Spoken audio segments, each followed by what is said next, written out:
Greetings, ladies and gentlemen, and students, and welcome to the Library of Monsters. Here we will read and learn about all sorts of monsters. Everything from the giant misunderstood city-destroying kaiju to the microscopic alien organism that may dwell within your very own blood. And everything in between. So let's start today's reading, shall we? The 50s in America, what a wonderful time to live in. Classic big-budget movies were rocking the box office numbers. War of the Worlds, 20 Million Miles to Earth, and The Day the Earth Stood Still were all financial successes. They attempted to bring a heavy hand of morality and discipline to stories that found their origin in the outer regions of our own solar system. Archetype hero characters that stood to face the morals and rectitude of world-threatening conflicts. But like all good things, it never really lasts. The public lost their appetites for these types of films and were moving on to things like westerns and spies. That's not to say these sci-fi films died out. Quite the opposite, in fact, happened. More of them were put into production in order to fill theater time for kids that were dropped off at the movie theater, while dad went to work and mom did whatever a mom did back then. These features unfortunately didn't have the financial backing that their predecessors did. In fact, some of them were done really downright cheap. And with that just sort of happens to be the subject of today's book. Today we'll research one of the more infamous and unknown giant monsters that arose during America's sci-fi movie romp that was beginning to curve downward in the late 50s. A screaming crustacean that would be one of the main antagonists in the public domain, and cheaply done, teenagers from outer space. Or if you were born in the UK when this was made, the Gargon Terror. Personally, that sounds like a lot cooler of a title, don't you think? Now I could just picture it. I could see the kid in the back of your brain is going, Gargons? That sounds like a cool monster. I bet it kills tons of people and is all big and bad, right? Well, it does kill a couple of people. And it's sorta big. But I'll tell you, it's bad. Really, really bad. Excruciatingly bad.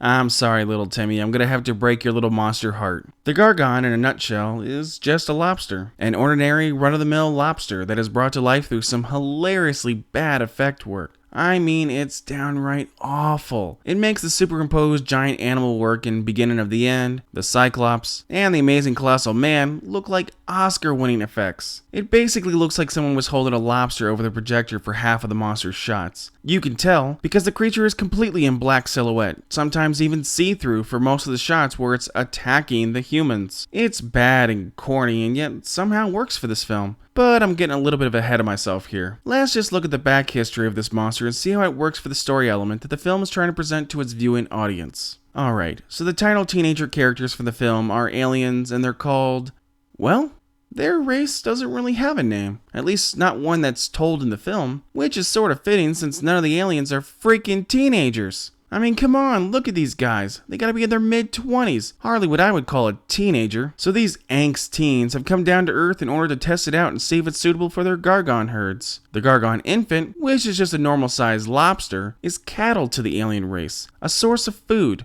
A very dangerous source of food, because the aliens explain that in a single day, the Gargon could grow to the size of a house. And even further beyond that if the nutrition is plentiful. Because of this potential danger, the Gargons are raised on other planets, away from the aliens' homeworld. Sort of a smart decision when you think about it. I mean, if you eat a creature that can multiply and grow even beyond your own control, then why not pick a planet and grow them there? Let the creature feed off all that world's local life forms. And as fast as this thing grows, I'd imagine that Earth would be a pretty dead world within a year. However, one of the aliens, Derek, has a change of heart about their plans. He realizes that the planet has intelligent life because a dog whom was shot dead by another alien, Thor.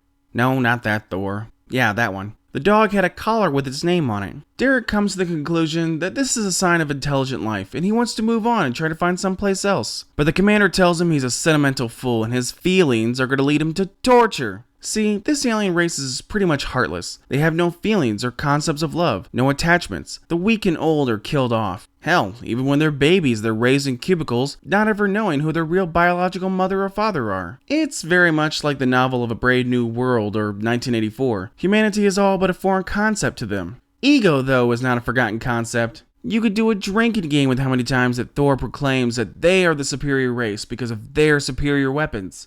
Because, superior! Derek flees from the group, which prompts Thor to go hunt him down and kill him if necessary. And honestly, Thor is sort of looking forward to doing that. Meanwhile, back at the plot, the baby Gargon is having a sudden reaction to the massive amount of nitrogen in our atmosphere. It looks like it'll be able to survive on the planet. So the aliens put leg bands on it and throw it in a cave, away from prying eyes so it can grow without being noticed. I have a sneaking suspicion though that those leg bands are probably just rubber bands that you would put around a normal crustacean. Very classy movie, real classy. Anywho, the main group of aliens return to orbit and wait to see how fast it'll take their Gargon to grow to full size. Derek and Thor, meanwhile, have very many close encounters in the town for a majority of the film at this point. Honestly, this is a large chunk of the movie right here. Just Thor being a douchebag and using his ray gun on the town folk. And by ray gun, I mean toy pistol flashlight. All he does is point it at someone, you see some light and hear a noise, and then boom, the victim is turned into an instant skeleton. A full skeleton that is able to remain all connected together even though it's supposed to have all its flesh blasted off. Ugh. If it seems like I'm talking more about the aliens and the monster here, it's because there's a very good reason for that. The monster doesn't show up for about an hour later in the film. People who complain about not enough Godzilla scenes in the new 2014 film have no freaking clue what not enough scenes really means. Hell, you don't even see the monster in the next scene. A cop goes in the cave and you start hearing that hilariously goofy screaming the Gargon does. It's a voice clip that is just so over the top. It's like a mating call of a sea lion, just at a higher pitch. So now the Gargon is about the size of a bus and starts to create all sorts of havoc. It attacks a hunting party, killing 2 people. It then proceeds to move to a nearby town, all the while waving its arms and screaming its battle cry. William Wallace would be proud. But, like all 50s monster movies, the gargantuan arthropod meets an untimely end to the hand of Derek, who blasts it away with his recently fixed alien gun. An alien gun with superior alien technology that's able to be hot-wired by Earth power lines. A flesh-dissolving ray gun that just sorta knocks the lobster over, leaving the monster and his flesh completely intact. Ugh, this movie can't even begin to follow its own rules. Alright, let's not beat around the bush anymore. What rating could I possibly give this creature? This budget baddie? Big shocker here, folks, but I'm gonna give him a 1 out of 10. Hold on. Wait a minute. I can hear you screaming through the internet right now. What do you mean a 1 out of 10? This thing is horrible. This thing deserves no rating at all. It's bottom of the barrel. Just give it a big fat goose egg and move on. Well, maybe, but that's your opinion on it, in which you're totally free to have. But I'm just a person that tries to find the good in everything. I hate being a negative nanny, and in this, I can find the good. I can find a couple of things. The movie is cheap. I'm not going to make any qualms about that. I mean, it's really cheap. The same guy that directed it, Tom Griffey, was also the producer, the screenwriter, one of the main actors, the music, the cinematography, the editing, and the production company. It was a one-man show, and Ed would, if you would. It's just hard for me to rag on something that obviously had a lot of love put behind it. The man did everything he could to cut corners in order to make this. I can't be mad at that. Sure, the Gargon suffered in this aspect, but so did the acting and effects. But with that, it all sort of meshes together in a good sort of way. The Gargon itself should only be half a star. It's pretty bottom of the barrel, with very few movie monsters actually being worse than it. But the story element of the creature being able to rapidly grow and being a source of food for an intelligent race of human-like aliens, that in itself is very original, sort of commendable even. Making the monsters some sort of demonic version of cattle helps give a personality and character trait to an otherwise pretty horrible monster. It makes it relatable to the viewer. We all know what livestock is. This is just another form of it, albeit a very deadly kind of form, and it's at this point that I want to elaborate here on. Now I know I'm probably reading far too much into this, but I find it to be more than just a mere coincidence that out of all the animals that Mr. Graffiti could have used, he opted for a lobster. First, let's look at the time period of the film. It's before the internet and the movie was made for very young kids to very young adults. Not a whole lot of people had actually seen a lobster up close. That is, if you lived in the landlocked states. So this animal might actually look a little alien to some folks. I mean, have you ever seen a lobster up close? They're terrifying. Those soulless black eyes, staring, always staring, never blinking.